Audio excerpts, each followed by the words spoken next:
ಅಂದರೆ ನೀನು ಬರುವಾಗ ಅರುಣೋದಯದ ಹೂವಿನಂತೆ ಮುದ್ದಾಗಿ ಕಾಣ್ತೀಯಲ್ಲ, ಅದು ನನಗೆ ತುಂಬಾ ಇಷ್ಟ. ನಿಮ್ಮಂತ ಮುಗ್ಧ ಮನಸ್ಸಿನ ಸ್ವಭಾವದವರನ್ನು ಕೇಳಿಸಿದ ನಾನೇ ಪುಣ್ಯವಂತರೆ. ನಿಮ್ಮ ಒಂದೊಂದು ಮಾತುಗಳನ್ನು ಕೇಳ್ತಾ ಇದ್ರೆ ಇಲ್ಲಿ ಸ್ವರ್ಗ ಕಂಡಂತಾಗುತ್ತದೆ. ನನಗೂ ನೀನು ಅಷ್ಟೇ ಮಂಗಳ. ನಿನ್ನ ಪ್ರತಿಯೊಂದು ಮಾತುಗಳು ಕಡಲಿನ ಮುತ್ತಿನಂತೆ, ಬೇಲೂರಿನ ಶಿಲಾಪಾಲಿಕೆಯ ಕತ್ತಿನಂತೆ ತುಂಬಾ ಬೆಲೆ ಬಾಳುವಂತಾಗಿ ಕಾಣುತ್ತದೆ. ನಿನ್ನಂತವಳನ್ನು ಪಡೆದ ನಾನೇ ಧನ್ಯನಲ್ಲವೇ? ಅದರಂತೆ ರೈತನ ಹೆಸರು ನಾಡಿನ ಉಸಿರು. ಈ ರೈತನ ಹೆಸರು ಜಗವೆಲ್ಲ ಸಕ್ಕರೆಯಾಗುತ್ತದೆ. ನಿಜ ಮಂಗಳ, ನಿಜ. ದಿನನಿತ್ಯ ನನ್ನ ಜೀವನದಲ್ಲಿ ಸತ್ಯ, ನ್ಯಾಯ, ನೀತಿ, ಧರ್ಮಗಳೇ ನನ್ನ ಉಸಿರು. ಪ್ರೀತಿ, ವಿಶ್ವಾಸವೇ ನನ್ನ ಜೀವನದ ಹಸಿರು. ನಿತ್ಯ ಈ ಕಾಲಚಕ್ರದಲ್ಲಿ ಸುತ್ತುವ ನಾವೆಲ್ಲ ಬರೀ ಸುತ್ತು ಕೂಲಿಗಾಗಿ ಬದುಕಬಾರದು ಮಂಗಳ. ಸದಾ ನಮಗೆ ಹಣ್ಣು ಕೊಟ್ಟು ನೆರವು ಕೊಡುವ ಹೆಮ್ಮರದಂತೆ ಬೆಳೆಯಬೇಕು. ಇದೇ ಜೀವನ. ನಿಮ್ಮ ಮಾತು ಮುಗಿದಿದ್ರೆ ಬನ್ನಿ, ನೀರು ಕಾಯ್ತೇನೆ, ಮೊದಲು ಸ್ನಾನ ಮಾಡಿ ಬನ್ನಿ. ಇಲ್ಲೇ ನನ್ನ ಚಿನ್ನ, ಈ ಸಂತಸದ ಸಮಯದಲ್ಲಿ ಕುಡಿದು ನನ್ನೊಂದಿಗೆ ಹಾಡು ಮಾಡು. ಹೃದಯ ನೀಡಿದ ಹೃದಯ ನೀಡಿದಾಗ ಸುರಿಯು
ಅಣ್ಣ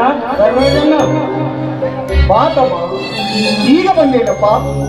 ಹೌದಣ್ಣ, ಕುರಿಮ ಜೊತೆ ಗುದ್ದಾಡೋದೇ ತಡವಾಗಿ ಬಿಡ್ತಣ್ಣ.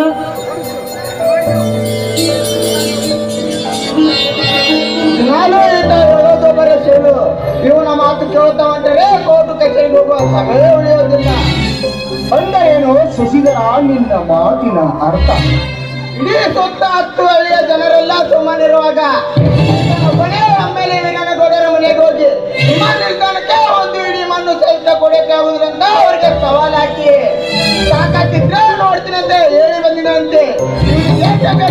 ಆ ರೈತರ ಚಳವಳಿ ಹೋರಾಟ, ಇದು ರೈತರ ಹೋರಾಟ ಚಳವಳಿ ತಮ್ಮ. ನಮ್ಮಂತ ದನ ಕುರಿ ಮೇಯಿಸೋ ಜನರ ಹೋರಾಟ. ಆ ರೈತರ ಭೂಮಿಯನ್ನು ತೆತ್ತಿ ತಿತ್ತಿ ತಮ್ಮ ತುತ್ತಿನ ಚೀಲ ತುಂಬಿಸಿಕೊಳ್ಳುವಲ್ಲ, ಇದು ಬಿಟ್ಟು ಬೇರೆ ಕಡೆ ಕೆಲವು ಜಮೀನು ನೋಡಿಕೊಳ್ಳುವುದು ತಪ್ಪ? ಅದು ನನ್ನ ದೃಷ್ಟಿಯಲ್ಲಿ ತಪ್ಪೇ. ಆ ನಿರ್ಮಾಣ ನಿಲ್ದಾಣ ಆದರೆ ನಮ್ಮೂರು ಒಂದು ದೊಡ್ಡ ಸಿಟಿ ಆಗೋದು. ಆ ರೈತರ ಮನೆಯಲ್ಲಿ ಒಬ್ಬಂದೇ ನೌಕರನಾಗೋನು. ಅದರ ಚಿಂತೆ ಇವನಿಗೆ ಏಕೆ ಬೇಕು ಅನ್ನೋ ಕುರಿ ಕಾಯ್ದಷ್ಟೇ ಇವನ ಕೆಲಸ. ಅದೇ ಕುರಿ ಮೇಯಿಸಿ ಗೋಮಾಳ ಮೇಲೆ ನಾನೆಲ್ಲಿ ಕುರಿ ಮೇಯಿಸಬೇಕು? ಅಣ್ಣ, ಇವನ ಮಾತು ಮಿತಿ ಮೀರಿ ಆಡುತ್ತಿದ್ದಾನೆ. ಇವನಿಗೆ ಸರಿಯಾಗಿ ತಿಳಿಸಿ ಹೇಳು. ಆ ಗೋಡರ ತಂಡೆ ಬಿಡಿಸೋ, ಇಲ್ಲ ಅಂದರೆ ಏನು ಮಾಡ್ತೀರಾ ಗೌಕುಬ್ಬ? ಅವನು ನಿನ್ನ ಮಾತು ಕೇಳಿ ನಾನು ನಿಂತ ಕುರಿ ಮಾಡಬೇಕ? ಇಲ್ಲ ಏನೇ ಗೌಡನ ಕಾಯ್ದು ಕ್ಷಮೆ ಕೇಳಬೇಕ? ಹೌದು, ಇವೆರಡರಲ್ಲಿ ಒಂದು ಆಗಲೇಬೇಕು. ಸಾಧ್ಯ ಶಿಶಿರ, ನೀನು ಸರಿಯಾಗಿ ಮಾತನಾಡು. ಎಮ್ಮೆಲೆ ಏನು ಮಂತ್ರಿ ಏನು ಆ ವಿಷಯವನ್ನು ಯಾರು ಮಾತು ಕೇಳೋದಿಲ್ಲ. ನನ್ನ ತಮ್ಮ ಶಾಲೆ ಕಲಿತು ಸಾಯ್ಬಲ್ಲ ಅಂತ ಶಾಲೆ ಕಲಿಸಿದ್ರೆ ನನಗೆ ಗುಡ್ಡೆ ಬರ್ತಾನೆ. ನೀನೆಲ್ಲ ಏ ಮಾತು ಬೇರೆ ಮಾಡಿದ್ರೆ ಆ ವೀರ ಸಿಂಧೂರ್ ಲಕ್ಷ್ಮಣ ಗೌಡನ ರುಂಡ ಕಾಣದ ಅವರ ರುಂಡನ ತೆಗೆದು ಬಿಡ್ತೇನೆ. ವೀರಣ್ಣ, ಕರ್ಮನ ಎದುರುಗಡೆ ಈ ಮಾತೆ. ವೀರ, ನೀನು ಒಳಗಡೆ ನಡೆಯಷ್ಟೇ. ಮಂಗಳ, ಕರೆದುಕೊಂಡು ಹೋಗು ಇವನನ್ನು.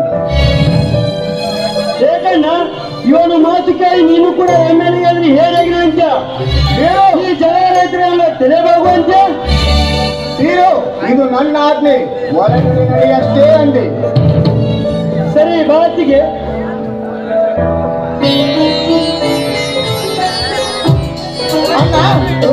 ನನಗೆ ಗೋಟಿ ಹೇಳೋದಕ್ಕೆ ಇವನಿಗೆ ಇಷ್ಟೊಂದು ಮಾತನಾಡಲು ಅಧಿಕಾರ ಕೊಟ್ಟಿರುವೆ. ಇವನೇನು ನಮ್ಮ ಸ್ವಂತ ಒಡ ಹುಟ್ಟಿದವನೇ? ಇವನೊಬ್ಬ ಅನಾಥ. ಶಶಿಧರ, ಮತ್ತೊಮ್ಮೆ ನುಡಿಯಬೇಡ ಈ ಅನಾಥನೆಂಬ ಶಬ್ದವನ್ನು. ಇದೆಲ್ಲವನ್ನು ನಿಮಗೆ ಯಾರು ತಿಳಿಯುವುದು? ನಿನಗೇನು ಗೊತ್ತು ಅವನ ಜೀವನ ಚರಿತ್ರೆ? ಆ ಎನ್ನಲ್ಲಿ ವೀರನ ಗೌಡನೇ ನಿನಗೆ ಇದನ್ನೆಲ್ಲ ಹೇಳಿರಬೇಕಲ್ಲವೇ? ಹೌದು, ಅವನೊಬ್ಬ ಮನೆ ಮುರುಕ. ಆ ಮನೆ ಮುರುಕನ ಮಾತು ಕೇಳಿ ನಿನ್ನ ಸಂಸಾರವನ್ನು ಮುರಿದುಕೊಳ್ಳಲು ಬಯಸುತ್ತೀಯಾ? ಏನಪ್ಪ ಶಶಿಧರ, ಆ ಗೌಡನ ಮಾತು ನಿನಗೆ ಸರಿ ಕೇಳು. ಈ ಧರ್ಮರಾಜನಾದ ಈ ನಿನ್ನ ಅಣ್ಣನ ಧರ್ಮದ ನುಡಿಯನ್ನು ನೀನು ಕೇಳದೆ ಹೋದರೆ ಈ ನನ್ನ ಧರ್ಮದ ನುಡಿ ಬೆಂಕಿಯ ಕಿಡಿಯಾಗಿ ನಿನ್ನನ್ನು ಆಸೆ ಮಾಡುತ್ತದೆ. ಬೀರನಂಗೆ ಮಾತಾಡಿದರೆ ಅದು ನನ್ನ ಎದುರಿಸಕ್ಕೆ ನಾನು ಸದಾ ಸಿದ್ಧ. ನನಗೆ ಆ ಗೌಡರ ಮಾತೆ ವೇದವಾಕ್ಯ ಬರುತ್ತೇನೆ. ಶಶಿಧರ, ಅಯ್ಯೋ ದೇವರೇ, ಶಿವ ಶಿವ, ಶಾಲೆ ಕಲಿತು ದೊಡ್ಡ ಸಾಹಿಬನಾದನೆಂದು ನಾನು ಬಯಸಿದೆ. ಆ ಗೌಡನ ಸೆಳೆತಕ್ಕೆ ಸಿಲುಕಿ ಏನೇನೋ ಮಾತನಾಡುತ್ತಿರುವೆ ಎಲ್ಲಪ್ಪ ಶಶಿಧರ. ಇದು ಹೀಗೆ ಮುಂದುವರಿದರೆ ಮುಂದೊಂದು ದಿನ ಗೌಡ ತಪ್ಪಿದ ವಿಷದ ಬೀಜ